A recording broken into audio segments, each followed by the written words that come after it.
Hi, Cancer and Cancer Rising. Here's your horoscope for August 2024. I'm astrologer Joseph Anthony. All right, we are in for a very wild ride this month. We have a lot of cosmic activity going on, and it seems to center around the 14th all the way through, let's say, the 22nd of the month. So brace yourself, because, you know, when we see this many heavy alignments coming in, we're almost guaranteed to feel it.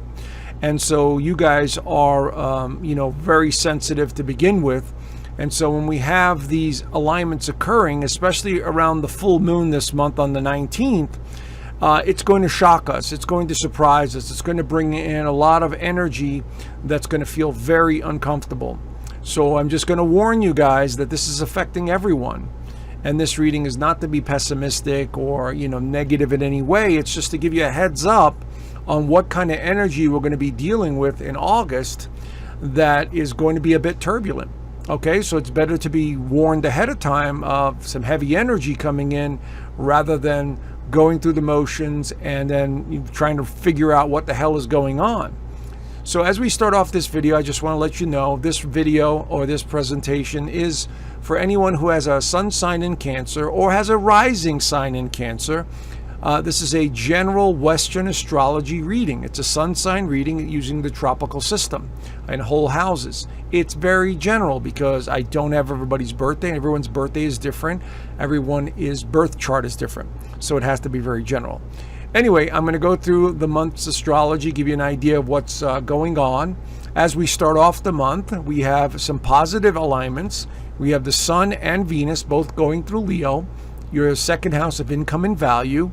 So things should be good in that department with regards to your home life, your family dynamics, maybe the funding or, your investments or something like that. Should be on the positive note as we start off the month. You also start off the month with the transiting moon in Cancer. So you're pretty much raring to go. But as we go into the 4th, the new moon in Leo really continues to highlight this second house of income and value, which is, again, very positive, and it's being very favorably aspected for many of you. So for many of you, you will look for new opportunities, investments, new jobs, new businesses, whatever it is for you. This is going to be on a positive note. We also have Venus in Leo as well. And speaking of new moon, I also found this right here. I think you might be interested in. It's a free reading, an online reading. I found this website that does a great job of, giving you a reading based on your moon. So check it out. I left the link down below. Anyway, let's get back to the reading here. And so I see some positive alignments coming in for many of you. But there is a but here. I'm sorry to have to say this. Look at this guy right here. Mercury, which is starting to go stationary in Virgo, but we also have at the same time, on the same day, really the late night in the 4th into the 5th, we have both of these alignments coming in. We have Venus that switches signs into Virgo. Now, Virgo is a very nervous, Nelly, worrying, overthinking kind of sign. And unfortunately, Cancer has that same sort of way of looking at things sometimes. Cancers get very nervous and anxiety, and then they start worrying too much. So Cancers and Virgos have that in common on many levels. So when Venus enters the 3rd house and Mercury goes retrograde, by the way, Mercury is the ruler of Virgo and Gemini. There's the Gemini energy. And it's going backwards. This could start causing some confusion. So as much as we have this wonderful full moon, new moon coming in on the 2nd, we got this mess over here with our thinking and worrying about something or overthinking something, and something from the past could resurface as Mercury goes retrograde in this 3rd house. And if you notice, Venus, as soon as it enters Virgo, it also makes an alignment to Pluto. And this is called an inconjunct. And this, again, could be something confusing with financial matters. Now, again, this could be something that's out of your control. As I've been predicting, or many others, there seems to be a trend in the financial markets and, change to our currency or something along these lines that's going to surprise the hell out of everyone. So this could be a part of that. Of course, I'm doing these videos in the middle of July, so it hasn't manifested yet, but let's see what happens. And so we could have that also on the table and being very concerning about that as well. So we have that Mercury retrograde on the 5th, and it goes all the way through till the 28th. So it's going to be hovering in this third house. Then it backtracks into the second house of income and value. So now we're looking at a picture of concerns over financial matters, or dealing with things from the past pertaining to financial matters, or could be partnerships from the past that are resurfacing that need some sort of clarification, or some sort of clarity that needs to be implemented here. Now, what makes this very tricky are the alignments coming up at the middle of the month, which Venus will be directly involved in this. So again, pay attention to your relationships and your friendships and your connections to others, because this is going to be a very big theme for many of you. Okay, so let's dive a little deeper. On the 14th, we have Mars conjuncting Jupiter in Gemini, right there at 16 degrees in your 12th house of limitations. Now, what makes this one very tricky for everyone is that Mars is about aggression and moving forward. Jupiter is about expansion. It's in Gemini, the mind, thinking, communication. This is going to be very important, because you may have so many thoughts running through your head about what's going on, what's happening, what am I supposed to do? I'm not sure. And you're worrying yourself to no end, okay? Because you got all this worry energy here. Now you have all this worry energy here, and there's more, okay? And this is why I said at the beginning to prepare yourself. The second half of this month is really strong, crazy, kooky energy. Sorry to have to say that, but that's the only best way to describe it. And so as we go into this Mars conjunct Jupiter, we also have around the same time, 14th and 15th, Mercury now backtracks into the second house. And so this is about relationships. This is about money matters, investments. This is about the past. This is about the children. It could be about the children because it's in the sign of Leo, and Cancer is the sign of real estate and foundation and home and children. Leo and Cancers are very family oriented. And so when we have this kind of energy coming back into the second, there's a lot of concern about family. There's a lot of concern about money matters, maybe perhaps associated with real estate or investments of some kind. But this adds another element of confusion in the mix. You see, so we went from analytical, worrying Virgo now into Leo, and concern switches gears.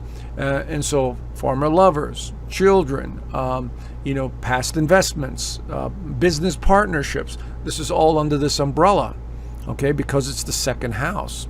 And so we have this confusing time going on right now, right around here. But wait, there's more. On the 19th, this is a supercharged day. And of course, the energy leading up to it is highly explosive. And so we see this Venus square Jupiter. So let's go back to Venus. There is Venus, 17 degrees of Virgo. And it's suggesting and saying it's squaring Jupiter right there at 17 degrees. Venus is about partnerships and relationships. It's in the third house of communication. And so this has a lot to do with relationships. And it's squaring Jupiter. So there could be some very important conversations that are very uncomfortable, or he said, she said, or I'm not sure, or you said this and then we did that, and it could be very friction oriented. So I want you to pay attention to what you're doing. Notice Mercury is also conjuncting the Sun, where the ego could be brought forth very quickly and very easily on the 19th. So anywhere from the 14th to the 19th, this is highly explosive energy. Of course, we also have Jupiter squaring Saturn, which is big. Jupiter right there at 17 degrees, squaring Saturn at 17 degrees. Now, this is huge in astrology because this suggests some sort of power play, power struggles, communication issues, something to do with realistic expectations. It's in Saturn. Saturn's the great teacher, but it's also about discipline and restriction, while Jupiter wants to expand and have more fun and be more playful and understand things at a deeper level. These are tough alignments. These are squares, but they're also squaring Venus. So this is becoming a giant T-square right here between Jupiter and Saturn and Venus. So you see that T-square right there? That's a lot of tension coming in. Now, if it doesn't have to do with your own personal relationships, it could have something to do with the economy. It has something to do with the political theater. It may have something to do with the financial system. It may have to do with these crazies trying to, start another war. And that also will, bring us all into this. So the month of August, on an outside note, is just very chaotic energy. So I'm just showing you to prepare yourself, not out of fear, prepare yourself psychologically, prepare yourself physically, maybe work out and start understanding, that this energy is going to come in, is going to be very heavy. I'm not going to let it affect me. Whatever happens, I'll deal with it. Stuff like that, you see? But also the full moon. Now, the moon is your ruler. The full moon is going to be on the 19th as well. These are all going to happen simultaneously. And this is going to be this full moon, let me see here, is at 27 degrees. So this is going to be moving a little bit more, and the sun will be right in perfect alignment with it. And what makes this one so tricky at 27 degrees is when we look to Uranus is also at 27 degrees, creating another T-square. So we're going to have two T-squares simultaneously on the 19th. Now, we astrologers are going, what the hell is going to happen? What the heck is this? Is really strong energy coming in. So this is why we're advising everyone that wants to listen, pay attention. Strong energy. It's like the lights are screaming yellow and red and like ding, ding, ding, ding. Pay attention, pay attention. Really crazy energy is coming in. And so this is why we're saying this. So the 19th seems to be very explosive, very chaotic energy.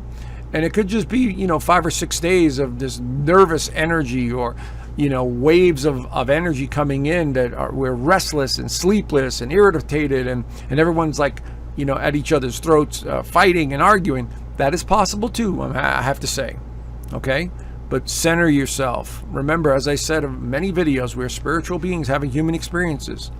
If you don't control the energy coming into your body, it's going to control you. So this is why this energy is so important. So let me round up the month here. Now on the 22nd and 23rd, Sun enters Virgo right there. This doesn't help, I'm sorry to have to say, because this is all about thinking and processing, and the Sun entering the third house is going to amp up all of that overthinking and over-worrying and over-analyzing, because that's what Virgo does. So over the next 30 days, you will continue to analyze and think about everything that's you're been experiencing. You're going to be worried about health and work and all this other stuff, and maybe taking care of others. And so the energy continues to get ramped up when the Sun enters Virgo. Then we have finally Mercury coming out of its retrograde on the 28th. There it is in stationary position. And so this should start moving forward, bringing a little bit of clarity as it moves forward. Eventually it'll move back into Virgo, which is again worrisome. So you can see we're entering a very weird time this fall, and I've tried to give everyone a heads up with the 2024 videos that we had some weird energy coming up in the summer and then into the fall, and here we are. And so we're going to have to do the best we can with it. And so this is the kind of month we're having. But finally, on the 29th and 30th, Venus enters Libra as well. And this is about peace and wanting more quiet and enjoying the beauty in life. So I would highly embrace that, okay, especially around the home life, because it's in the 4th house. So enjoying your home life, maybe remodeling, painting, doing something in the home, visiting other people's houses and enjoying yourself a little bit more. Because this energy is so strong, it's going to make us feel very weird and strange. And so do the best you can. You guys are a water sign, a very strong water sign. And so I would suggest spending some time by the water or in a bathtub or taking a shower or splashing water on your face is very therapeutic for a Cancer or a Pisces or even a Scorpio. Okay? So do the best you can. And this is a wild ride this month, okay? So anyway, if you're interested in learning more about astrology, just listen to this little video I have at the end of this segment, and I will talk to you guys soon. Bye for now. Hi, thank you so much for watching my monthly astrology. I really appreciate your support over the years. Have you ever considered learning astrology? Well, you're in luck because I've created a full online astrology course in my private community. It's a full 6-module course that takes you from the beginning of astrology, what it all means, the mythologies, the houses, all the way to the more advanced techniques such as progressions, solar returns, how to read transits, how to make predictions. It's all there in this course here. And I even dive into some of the mysterious stuff, what some of the symbolism is all about. So I think you might want to check it out if you're interested. Along with the course, we have a very tight-knit community here where everyone helps each other out. And so if someone knows a lot about astrology, they help other people with astrology. So it's a community that really gets involved and, really wants to learn and help each other out. But as you can see here, I have a whole lot more on this private community. I also have the Inner Circle live calls each week. Now, this is something that I do twice a month on YouTube, but here I do them on a weekly basis. And I talk about various topics. You get to ask me questions, we interact, and we learn a whole lot more than just astrology. So this could be anything from astrology to what's going on in the world, predictions, politics, whatever it is. We talk about it in the Inner Circle calls. Of course, I do have videos here that I do not have on YouTube, so you get those too. And then I've got a private resource vault, which has videos that I suggest watching, books suggested reading, meditations, and more. So if you're interested in learning astrology or want to be part of a great community that's really growing fast, head on over to the link down below and click on the link and join today. All right? Thank you so much, and I look forward to seeing you soon. Bye for now.